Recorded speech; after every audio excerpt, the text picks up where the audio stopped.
Hello, Doug. Hello, Sydney. Virtual fist bump.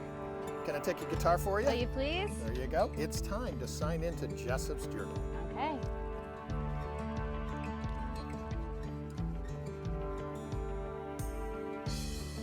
In this episode of Jessop's Journal, okay, number one, we got to thank the Rustico guys. Number two, yes, we are social distancing and all that fun stuff. We got the 5 Ys disinfectant, so thank you guys.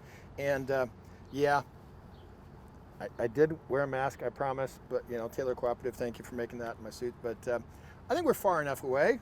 Yeah, with me today is the lovely and talented Sydnie Keddington. Welcome, welcome. Thank you so much. So just so people are aware, you and I met, it's been a while. We've been on a couple, I guess you'd call them panels, judge panels or something like that for various pitch events. Yep. So for people out there that don't know what a pitch event is, what is a pitch event? So it depends on the event, but most of them are just a bunch of talented entrepreneurs getting up on stage, presenting their business, and people like you and me sit on stage and judge the competition, and we'll ask hard questions. Yeah. We'll give them compliments on what they're doing right, just to learn a little bit more about what they're working on, and in the end kind of judge the best, who won the pitch competition, who And was the best. sometimes we give them suggestions on maybe what they should fix. We do that too. Yeah. So I know why I'm there because I'm a media guy, but why in the world is Sydney there? So I'm there to find interesting companies to invest in. So I work with an investment group called Kickstart Seed Fund in Cottonwood Heights. Okay. And we're always looking for new deals. So I'll attend these events to find interesting companies and then reach out and engage. So not to be confused with Kickstarter, it's Correct. Kickstart, what's the name again? Correct. It's Kickstart Fund. Gotcha. And we're a seed stage group. Okay. So early venture capital. So from your standpoint, what are you looking for when somebody's at one of these pitch events? So if we got entrepreneurs out there watching going, hey, there's that one person. So what impresses you? What do you look for? So we look for a lot of things, but I think one of the main things we look for is we kind of pay attention to who the founders are and what the team is like. And so we want to see teams that are scrappy, that are doing a lot with a little, capital efficient, passionate about solving a problem. And then obviously on the product side, having some product market fit. How good of a fit is this company with the founder operating it? So founder opportunity fit, and kind of where are they at in terms of traction. And traction looks different for different types of companies and business models. So sometimes we're looking for revenue. How in the world did you get into the finance side of things? It's a good question. So I I graduated high school, was trying to kind of navigate where I wanted to land career-wise. I play music on the side. And so for a while I was thinking, do I want to pursue music full-time? And ultimately decided I wanted to pursue a path that was a little more intellectually engaging, just kind of that stretched me and challenged me in new ways. And so I started school, I thought that I wanted to do anything but finance or accounting, but I never take it, which is hilarious. I know what you mean. Okay. It just sounded bland, it sounded boring, and so I was like, I checked those two off the list, or took them off the list, and then one thing led to another. I decided to study business. I took a couple kind of required classes and realized I actually really enjoyed it. Worked a part of my brain that was fun for me, and so I, long story short, wound up being put in touch with somebody who was a part of a student-run VC group. Wow. So just students investing in students, and that was called Campus Founders Fund. It's a $500,000 fund, totally autonomously run by students in Utah. So from University of Utah, BYU, U of U. So I joined that group. I was on it for a couple of years until I graduated. Really enjoyed working in venture capital. I had no idea what venture capital was prior to joining. And then it turns out, so Kickstart, the company I work for now, powers Campus Founders Fund. And so I got to know the Kickstart team through that student fund. That's the connection. And then graduated, went and worked for a consulting firm for a bit, and then wound up joining Kickstart full-time later. Well done. Virtual fist bump. Okay, there we go. There you go. So you talked about growing up. So where did you grow up? So I grew up kind of all over. I actually moved a lot as a kid, but I consider Eastern Pennsylvania home. Pennsylvania? Yeah. Wow. Just Okay, outside of so Philly. Pennsylvania to Utah, I mean, how'd you get there? Don't say train, plane, or automobile. Doesn't everybody just move across the country once they graduate? Isn't that no normal? problem. So I've got some family in Utah, and I would visit as a kid occasionally, and just have always been in love with the mountains. And I just always thought I'd wind up in Utah. So I graduated, went to Penn State for a couple semesters, and then transferred out here. Very cool. Yeah. I noticed that we have another guest over here, okay? And you want to introduce us, pick him up, introduce Show us him to your off. friend there. So this is my beautiful Martin guitar, Okay. unofficially named Marty, as we've discussed. Hey, Marty, how you doing, buddy? Really creative with naming. Yeah, So, yeah, this is my baby. So where is the Martin Guitar Factory? So the Martin Guitar Factory is in Nazareth, Pennsylvania. Gosh, surprise, surprise. Surprise, surprise. It's 30 minutes from my house. Wow. Which is amazing. So I would play shows occasionally in high school, and once I graduated, met somebody at one of my shows who worked for Martin Guitar. Oh, wow. And I have a few different kind of connections with the company, and so got a good deal. Really grateful for that. Yeah, very cool. How long have you had Marty? Oh my gosh. Well, let's see. You can see the wear and tear down here. It's been about 10 years.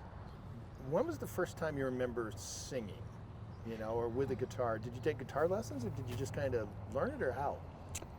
Singing, so just singing, I don't remember the first time I sang, because I've been doing it since I could walk. Okay. But with guitar, I started in middle school, and I actually grew up playing classical violin.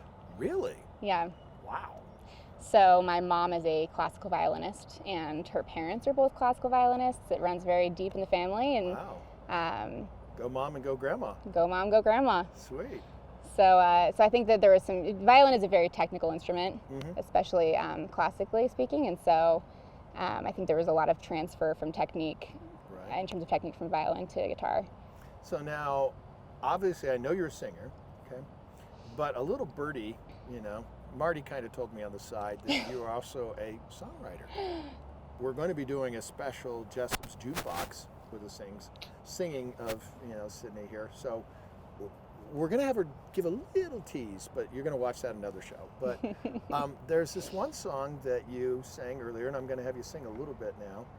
There seemed like there was a story behind it, and I don't know if, sometimes you wonder, is it a real life story, or is it something you made up, or this, that, and the other? So I'm going to put you on the spot. There's a phrase in the song that denotes 6 years. Okay? Was that just a rhyme, or is there something really behind that? Well, you're really putting me on the spot. Yeah, I am. That. Just saying. It's I would say it's a combination of personal and observational, which is kind of how I tend to songwrite. So I'll take bits and pieces of what I've experienced and what I've seen other people experience that are close to me, or what I can imagine somebody experiencing, and throw together a song and hope it resonates with somebody. Okay. And then I've always wondered this question. Do you write the song, the music first, or do you write the lyrics first? That is the $1,000,000 question, and it's different every time. Okay. For me, so I'm still figuring out. It just depends on the song. Sometimes I'll come up with this other song then. With this one. Oh, I gotta remember. I think it was kind of an iterative. I think it started with a melody. I kind of put some words to the chorus, and it evolved from there. Okay, Marty, just asking. Can you ask Sydnie to see if you guys can play together a little bit, a little snippet of that song? Could you please? And I'll tell you a little bit about what it's about, just so you have the preface. So cool. I think it's, so I'll say first, unlike most other songs, this is a love song. That's sarcasm. So, but what it's about is, I think a lot of relationships end in bitterness and resentment and anger, and I think that's tragic, because most relationships start with two people loving each other, or at least thinking they do. And so this is a song about two people who loved each other enough to walk away, and the love doesn't go away and the memories don't go away, things just look a little different. Hit it off the bat. A lot of folks can't say that. Knew I felt something there, hadn't in the past. Moved it fast as you hadn't need to get to a serious place, make no mistake. I knew we'd hit a wall. Lord knows I tried to reel it in. We meant well, I guess I should have known. And 6 years later I've been walking alone, better than I've been so damn long. And every day's a better day, but most days at the end of the day I miss laughing hard, we're so in love, talking about things we've been dreaming of. The past looks better than it really was. Well, I'm just missing you.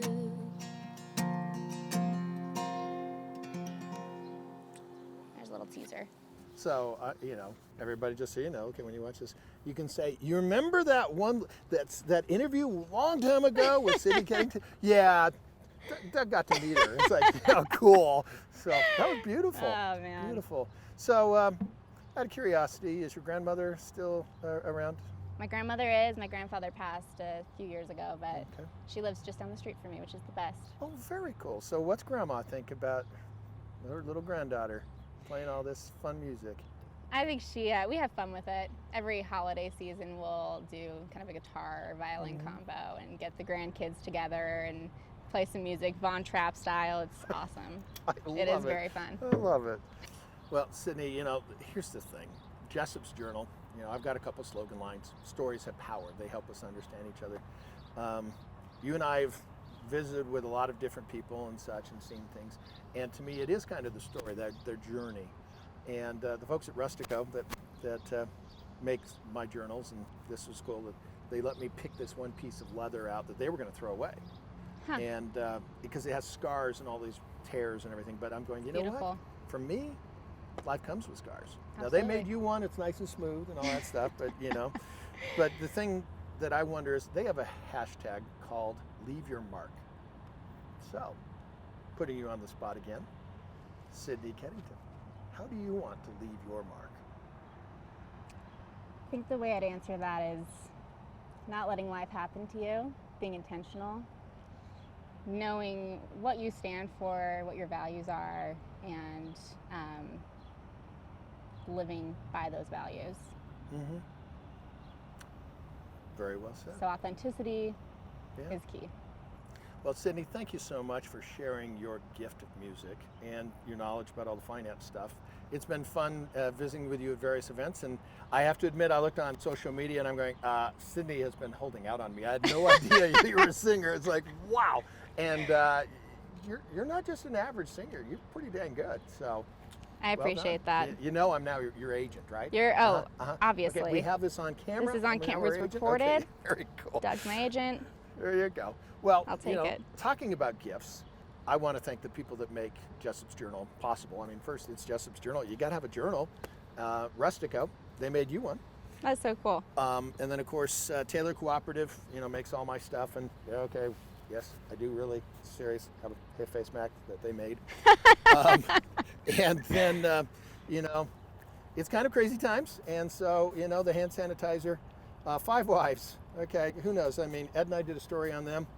They've been making vodka for years. They started making hand sanitizer. Go figure. Don't drink it, Doug. Yeah, no, not that one. The thing that I look at is stories have power. They help us understand each other. With another entry in a Jessop's Journal and Sydnie Keddington, I'm Doug Jessop, ABC 4 News.